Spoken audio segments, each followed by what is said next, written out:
ಎಲ್ಲರ ಚಿತ್ತ ಇದೀಗ ಬಿಹಾರ ವಿಧಾನಸಭಾ ಎಲೆಕ್ಷನ್ನ ಪ್ರಕ್ರಿಯೆ ಇವತ್ತು ನಡೀತಾ ಇದೆ. ಅದರತ್ತ ನೆಟ್ಟಿರುವಂಥದ್ದು ಮತ ಎಣಿಕೆ ಪ್ರಕ್ರಿಯೆಯನ್ನ ನಿಧಾನಗೊಳಿಸೋದಕ್ಕೆ ಪಿತೂರಿಯನ್ನ ನಡೆಸಲಾಗ್ತಾ ಇದೆ.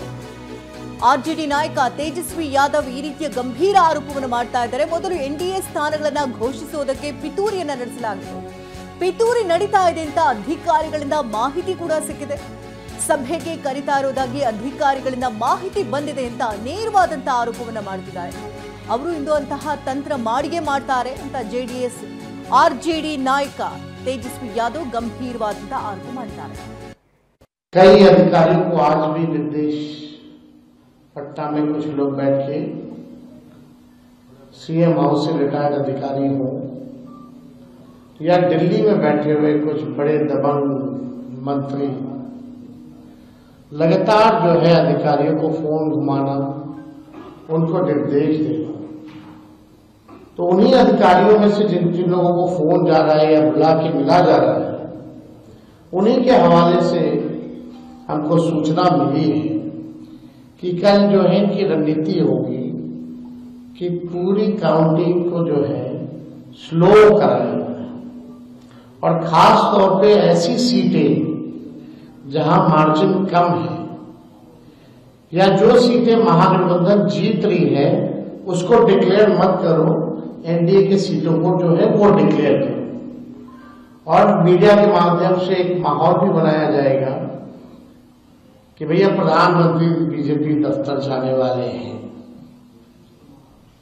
इस तरह की स्ट्रैटेजी जो है ये लोग अपनाएंगे, लेकिन हम लोगों के लोग जो है मुस्तैद हैं।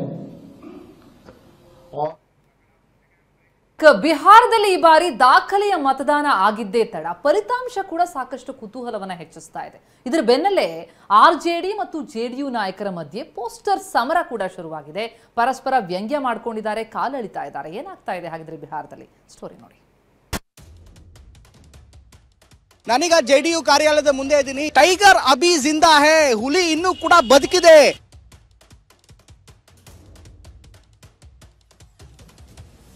ಸಮಾಜವಾದಿ ಪಾರ್ಟಿ ನಿತೀಶ್ ಕುಮಾರ್ಗೆ ಅಲ್ವಿದಾ ಚಾಚಾ ಅಂದ್ರೆ ಬಾಯ್ ಬಾಯ್ ಚಿಕ್ಕಪ್ಪ, ಗುಡ್ ಬಾಯ್ ಚಿಕ್ಕಪ್ಪ ಅಂತ. ನಾವು 100% ಕನ್ಫರ್ಮ್ ಆಗಿದ್ದೀವಿ, ನಮ್ಮ ಸರ್ಕಾರ 100% ಬಂದೇ ಬರ್ತಾರೆ.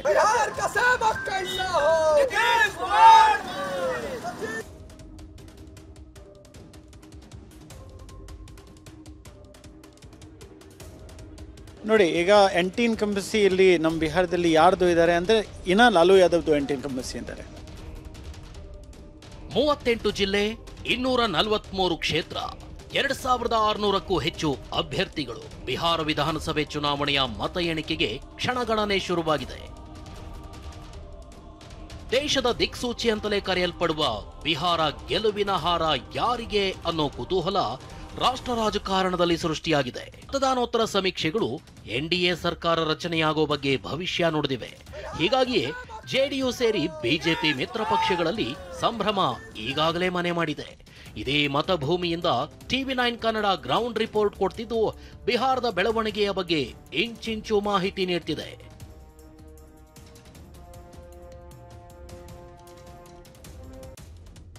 ಇಲ್ನೋಡಿ, ಇದು ಪಾಟ್ನಾದ ಜೆಡಿಯು ಕಚೇರಿಯ ಹೊರಗೆ ಟೈಗರ್ ಅಭಿ ಜಿಂದಾ ಹೈ ಅಂದ್ರೆ ಹುಲಿ ಇನ್ನೂ ಜೀವಂತವಾಗಿದೆ ಅನ್ನೋ ಪೋಸ್ಟರ್ಗಳು ರಾರಾಜಿಸ್ತಿವೆ.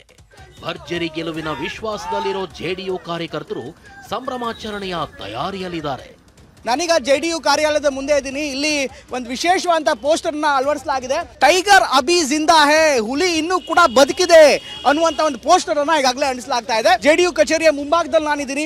ಇಲ್ಲಿ ಹಬ್ಬದ ವಾತಾವರಣ ನಿಧಾನವಾಗಿ ಶುರುವಾಗ್ತಾ ಇದೆ. ಫಲಿತಾಂಶ ಬರುತ್ತೆ, ಆದ್ರೆ ಈಗಲೇ ಕಾರ್ಯಕರ್ತರು ಇಲ್ಲಿ ಬರ್ತಾ ಇದ್ದಾರೆ.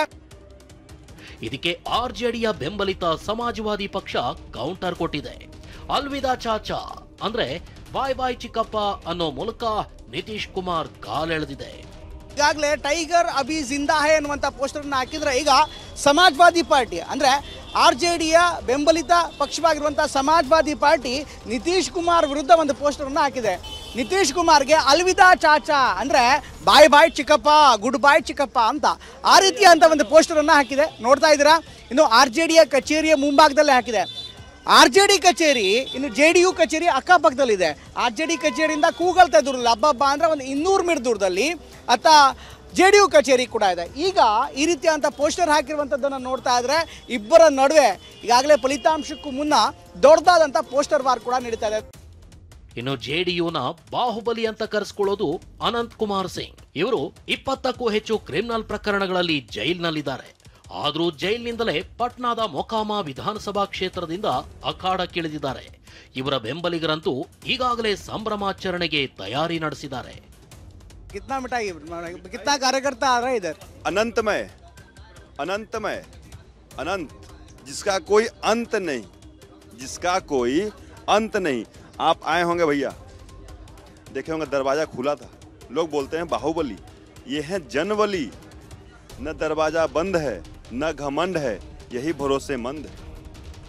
अगर कुछ अलट पलट हुआ तो मिठाई का क्या हाल होगा? कुछ उलट पुलट होगा ही नहीं भैया. हाँ, रस तक नहीं मिल पाएगा. ಮತ್ತೊಂದು ಕಡೆ ಬಿಜೆಪಿ ಕೂಡ ಗೆಲುವಿನ ನಗಾರಿ ಬಾರಿಸುವ ನಂಬಿಕೆಯಲ್ಲಿದೆ. ನೀವು ಲೋಕಲ್ ಅಲ್ಲಿ ಕೆಲಸ ಮಾಡಿದ್ರಿ, ತಳಮಟ್ಟದಲ್ಲಿ ಕೆಲಸ ಮಾಡಿದ್ರಿ, ಏನ್ ಸ್ಥಾನಮಾನನ ನಿರೀಕ್ಷೆ ಮಾಡ್ತಾ ಇದ್ದೀವಿ? ನಾವು 100% ನಾವು ಸರ್ಕಾರದಲ್ಲಿ ಅಧಿಕಾರವಾಗಿ ಮತ್ತು ಏನಿದೆ ನಮ್ಮದು ಮಿಡ್ ಪಾಯಿಂಟ್ ಏನಿದೆ ಅದು ದಾಟ್ತೀವಿ, ನಾವು ಅದು ಶ್ಯೂರ್ ಇದ್ದೀವಿ. ಆದಮೇಲೆ ನಮ್ಮದು ಏನು ಬರುತ್ತೆ ಜನ ಅವ್ರದ್ದು ಆಶೀರ್ವಾದ. ಈ ನಡುವೆ ಮಹಾಗಠಬಂಧನ್ ಮತದಾನೋತ್ತರ ಸಮೀಕ್ಷೆ ಸುಳ್ಳಾಗುತ್ತೆ, ನಾವೇ ಗೆಲ್ತೀವಿ ಅನ್ನೋ ವಿಶ್ವಾಸದಲ್ಲಿದೆ. ಆದ್ರೆ RJD ಕಚೇರಿಯಲ್ಲಿ ಮಾತ್ರ ಸಂಭ್ರಮಾಚರಣೆ ವಾತಾವರಣ ನಿರಾಸದಾಯಕವಾಗಿದೆ. ಇನ್ನು ಆಫೀಸ್ನಲ್ಲಿ ಹೇಳೋದಾದ್ರೆ ಇದು RJDಯ ಪ್ರಮುಖ ಕಚೇರಿ, ಕೇಂದ್ರ ಕಚೇರಿ. ಇಲ್ಲ ಅಂತ ಒಂದು ಹಬ್ಬದ ವಾತಾವರಣ ಕಂಡು ಬರ್ತಾ ಇಲ್ಲ. ಯಾಕೆಂದರೆ ಸಹಜವಾಗಿ ಯಾವುದೇ ಲೈಟಿಂಗ್ಗಳನ್ನಾಗಲಿ ಅಥವಾ ಯಾವುದೇ ದೊಡ್ಡ ದೊಡ್ಡ ಪೋಸ್ಟರ್ಗಳನ್ನಾಗಲಿ ಗೆಲುವನ್ನು ಹೇಳುವಂಥ ಯಾವುದೇ ಬ್ಯಾನರ್ಗಳಾಗಲಿ ಇಲ್ಲಿ ಸದ್ಯಕ್ಕೆ ಕಂಡು ಬರ್ತಾ ಇಲ್ಲ. ಆತಂಕ ಇದೆ, ಅದರ ಒಂದು ಸಣ್ಣ ವಿಶ್ವಾಸವನ್ನು ವ್ಯಕ್ತಪಡಿಸ್ತಾ ಇದ್ದಾರೆ, ಇಲ್ಲ ನಾವು ಗೆದ್ದೇ ಗೆಲ್ತೀವಿ ಅಂತ. ಅಂತಿಮವಾಗಿ ಫಲಿತಾಂಶ ಬಂದ ಮೇಲೆ ಇನ್ನೊಂದು ಕೆಲವೇ ಕ್ಷಣಗಳಲ್ಲಿ, ಕೆಲವೇ ಹೊತ್ತಿನಲ್ಲಿ ಇನ್ಫ್ಯಾಕ್ಟ್ ಇದರ ಬಗ್ಗೆ ನಿಮಗೆ ಸ್ಪಷ್ಟವಾದಂಥ ಚಿತ್ರಣ ಸಿಗುತ್ತೆ. ಕ್ಯಾಮ್ರಾಮ್ಯಾನ್ ನರೇಶ್ ಜೊತೆ ಪ್ರಮೋದ್, TV9 ಪಾಟ್ನಾ. ಇನ್ನು ಎಕ್ಸಿಟ್ ಪೋಲ್ಗಳು ನುಡಿದಿರುವಂತಹ ಭವಿಷ್ಯ NDAಗೆ ಗೆಲುವಾಗುತ್ತೆ ಅಂತ ಹೇಳ್ತಿದೆ. ಇದರ ಬೆನ್ನಲ್ಲೇ ಸೋಲು ಗೆಲುವಿನ ಲೆಕ್ಕಾಚಾರ ಕೂಡ ಜೋರಾಗಿ ನಡೀತಾ ಇದೆ ಬಿಹಾರದಲ್ಲಿ.